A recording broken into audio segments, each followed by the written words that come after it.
Hello students, welcome to Gradex education. तो आज का हमारा जो टॉपिक है वो है सॉल्यूशन चैप्टर के अंतर्गत राउल्ट्स लॉ का विभिन्न प्रकार के जो विलयन हैं उन पे कैसे अनुप्रयोग किया जाता है, उन पे कैसे उपयोग किया जाता है। मेनली हम फोकस करेंगे कि जब हमारा वेपर प्रेशर होगा और वाटर होगा तो उस टाइम पे राउल्ट्स लॉ का फॉर्म कैसे चेंज करता है या राउल्ट्स लॉ कैसे होल्ड करता है।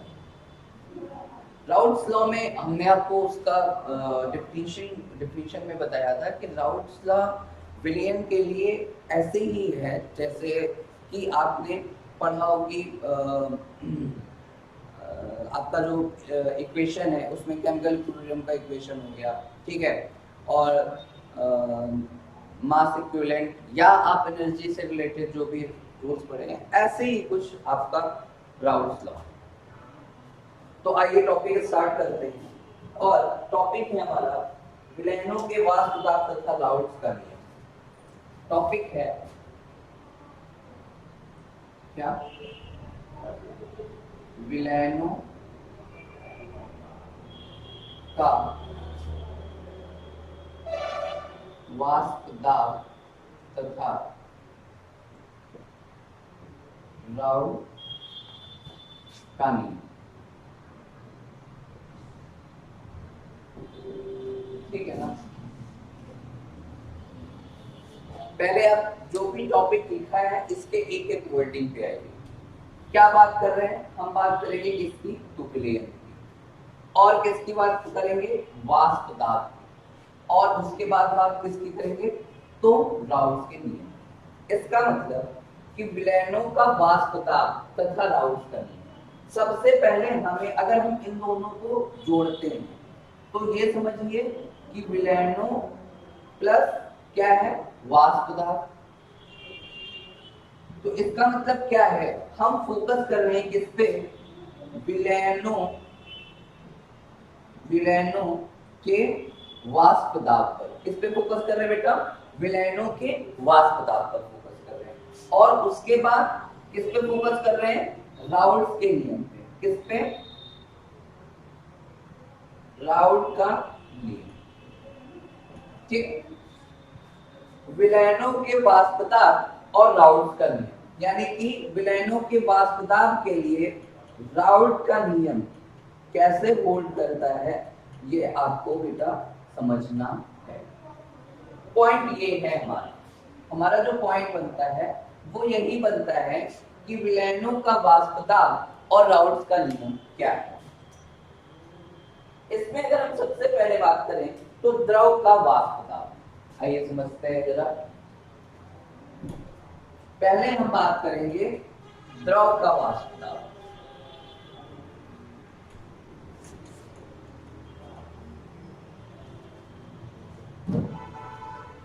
ठीक है, पहला हम समझेंगे द्रव का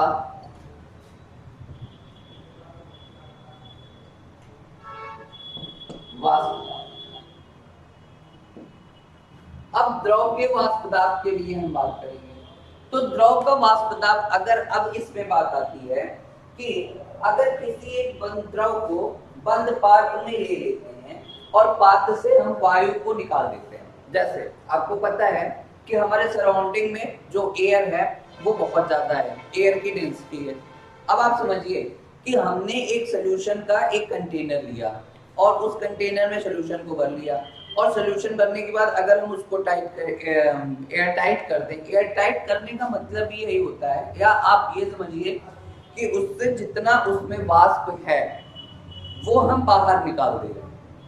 तो जब हम उसको बाहर निकाल देंगे तो ऐसी स्थिति में क्या होगा कि एक गतिशील द्रव्यवाष्प साम्य स्थापित हो जाता है। एक गतिशील द्रव्य वाष्प एक गतिशील द्रव वाष्प साम्य।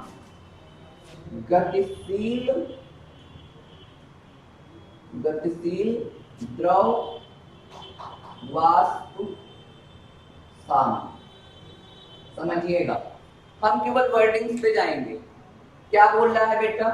वह कहता है कि अगर आपके पास कोई एक कंटेनर है और इस कंटेनर में आपका सॉल्यूशन भरा हुआ है। समझना है हमको बात को। और इस सॉल्यूशन में हमने क्या किया कि यहाँ से कोई जुगाड़ किया और जितनी भी इसके ऊपर एयर थी उसको हमने क्या कर दिया, बाहर कर दिया और इसको एयर टाइट कर दिया।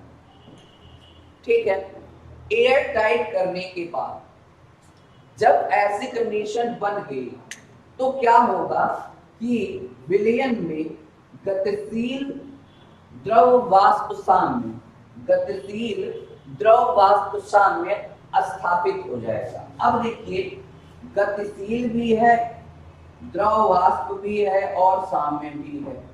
तो आपको पॉइंट वाइज समझना है क्या कि गतिशील द्रव वाष्प साम्य स्थापित हो जाता है, या आप एक चीज ये समझिए कि द्रव वाष्प साम्य स्थापित हो जाता है। कब स्थापित होगा बेटा? जब विलयन के ऊपर से वाष्प को बाहर निकाल करके उसको क्या किया जाएगा, एयर टाइट करके बंद कर दिया जाएगा। अब देखिए, अब बोल रहा है कि अगर हम ऐसी कंडीशन बना लें तो ऐसी कंडीशन बनाने पर क्या होगा कि वाष्पन की दर संघनन दर के बराबर होगी। वाष्पन की दर संघनन की दर के बराबर होगा। आपको समझना, ठीक है ना? कह रहा है कि अगर गतिशील द्रव वाष्प साम्य स्थापित हो जाता है, अगर गतिशील द्रव वाष्प साम्य स्थापित हो जाता है तो ऐसी स्थितियों में क्या होगा कि आपका वाष्पन की दर संघनन दर के क्या होगा, बराबर होगा। वाष्पन की दर संघनन दर के क्या होगा, बराबर होगा। यानी कि रेट ऑफ इवेपोरेशन जो है वो रेट ऑफ कंडेंसेशन के बराबर होगा। रेट ऑफ इवेपोरेशन क्या हो जाएगा, रेट ऑफ कंडेंसेशन के बराबर होगा। कब बराबर होगा बेटा? बराबर कब होगा? जब आप ये कंडीशन होल्ड कराओगे। ये कंडीशन क्या कहती है?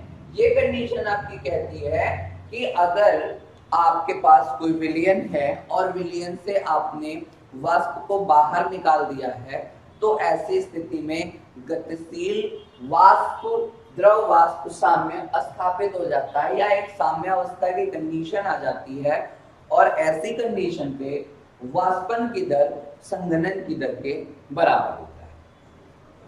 आगे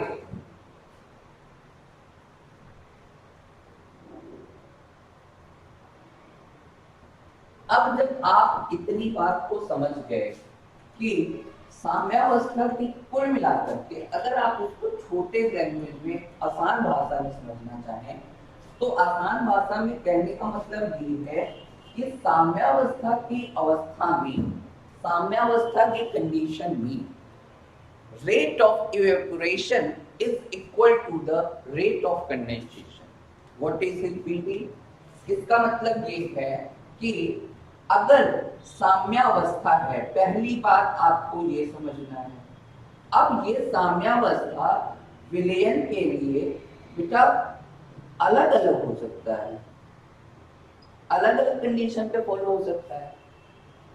मैं बहुत ज्यादा लिखने की कोशिश नहीं करता हूँ, आप मेरे वर्ड्स को समझिए। साम्यावस्था विलयन में क्या होगा, अलग अलग कंडीशन होल्ड कराएगी, अलग अलग कंडीशंस पे उसमें साम्यावस्था आएगी। अब कुछ ने उसका नाम गतिशील वाष्प द्रव वाष्प साम्यावस्था बोल दिया। अब मान लीजिए कि गतिशील द्रव वाष्प साम्यावस्था स्थापित हो ही गई तो ऐसी कंडीशन में क्या होगा बेटा, ऐसी कंडीशन में रेट ऑफ इवेपोरेशन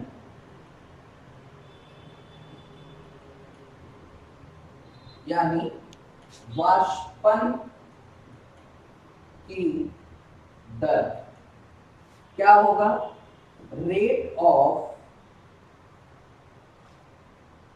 कंडेंसेशन यानी संघनन की दर के बराबर होगा। अगर गतिशील साम्यावस्था आ गई तो, गतिशील साम्यावस्था आ गई तो rate of evaporation rate of condensation के बराबर होगा। Rate of evaporation rate of condensation के बराबर। अब आगे हम बात को आगे बढ़ाते हैं।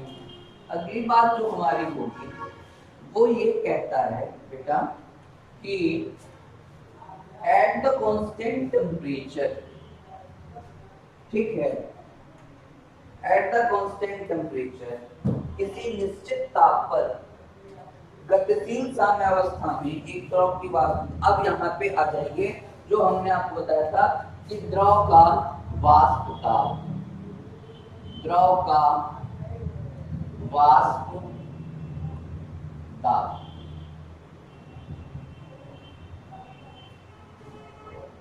द्रव का वाष्प ताप क्या कहता है कि किसी निश्चित ताप पर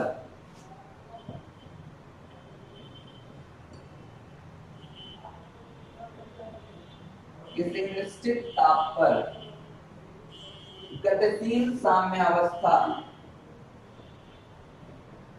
गतिशील साम्यावस्था साम्यावस्था में एक द्रव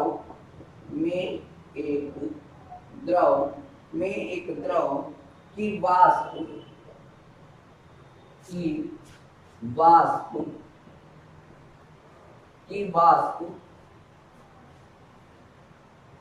द्वारा आरोपित दाब, की वाष्प द्वारा आरोपित दाब को उस ताप पर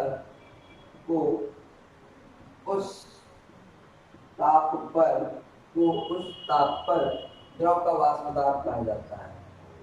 उस ताप पर द्रव का वाष्प दाब कहा जाता है, वाष्प दाब कहा जाता है। बहुत ही आसान भाषा में आप इसको समझिए कि क्या है।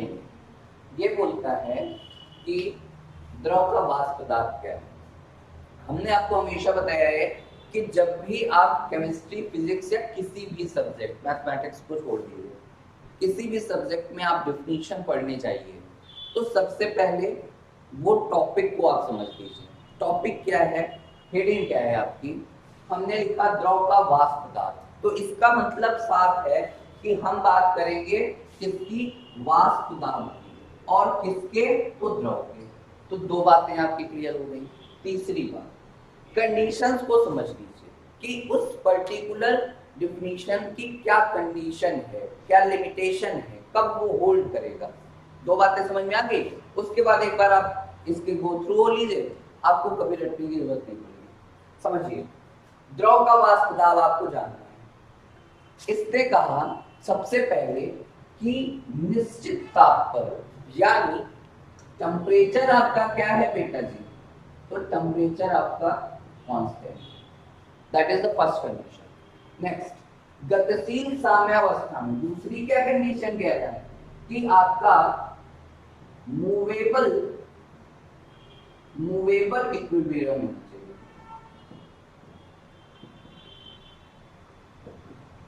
ठीक है, गतिशील साम्यावस्था में दो कंडीशन लग गई।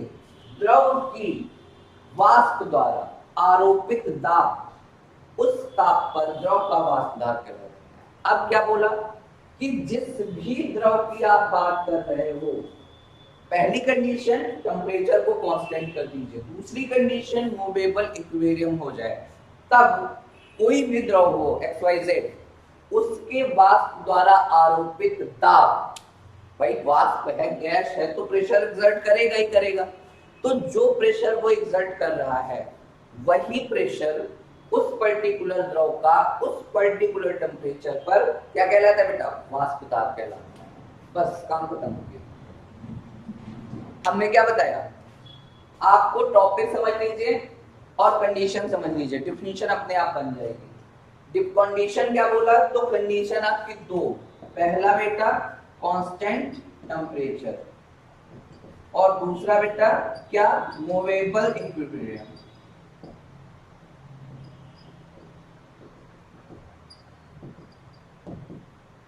ठीक, constant temperature and movable equilibrium.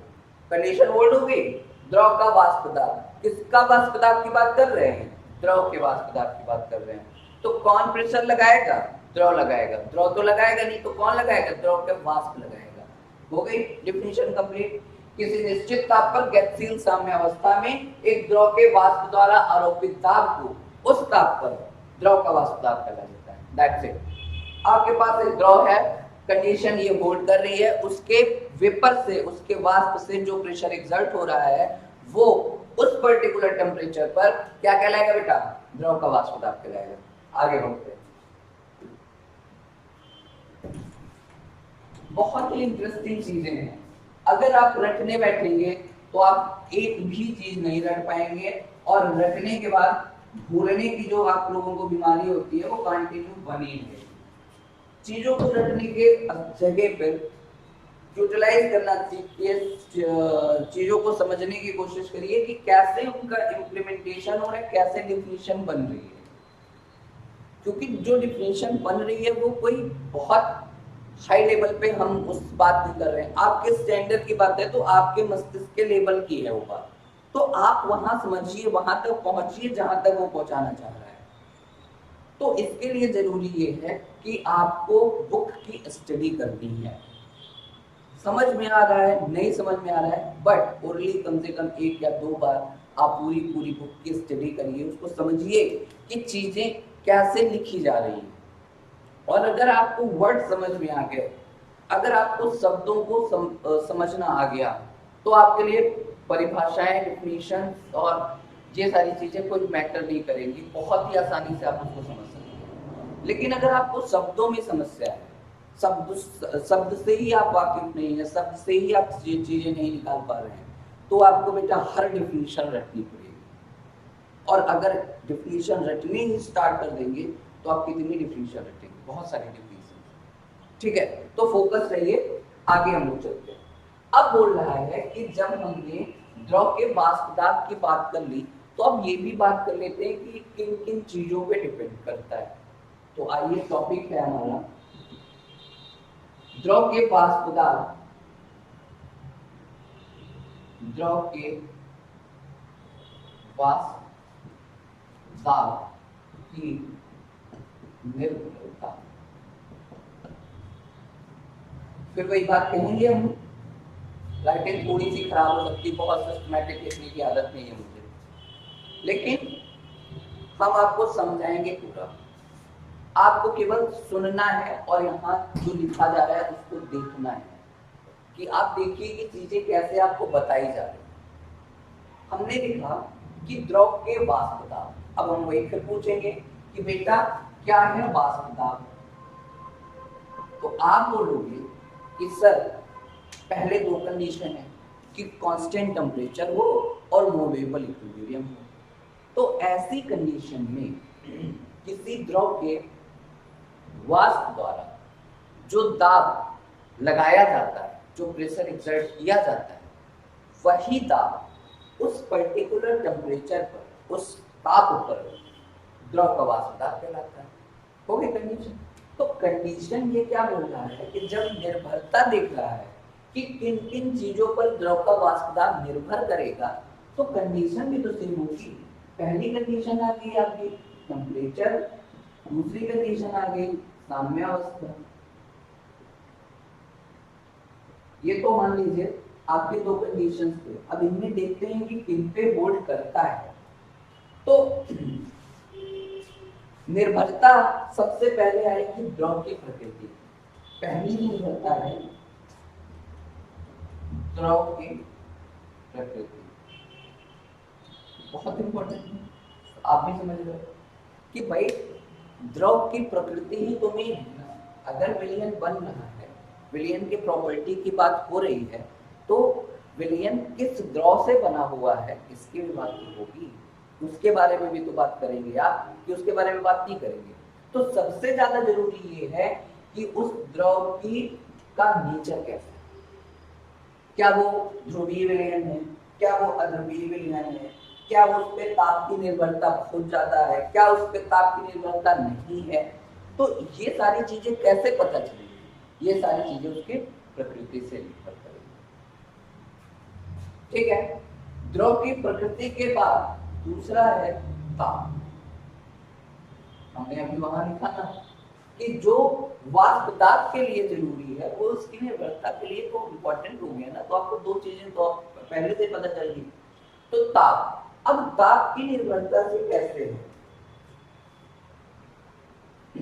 ताप की निर्भरता क्या है, ताप में वृद्धि होने पर वाष्प दाब में वृद्धि होती है, याद रखिएगा।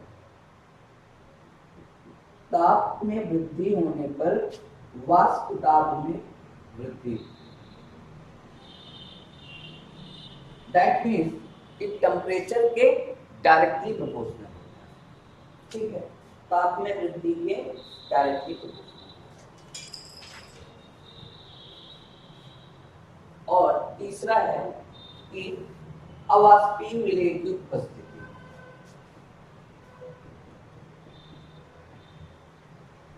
अवाष्पीय विलय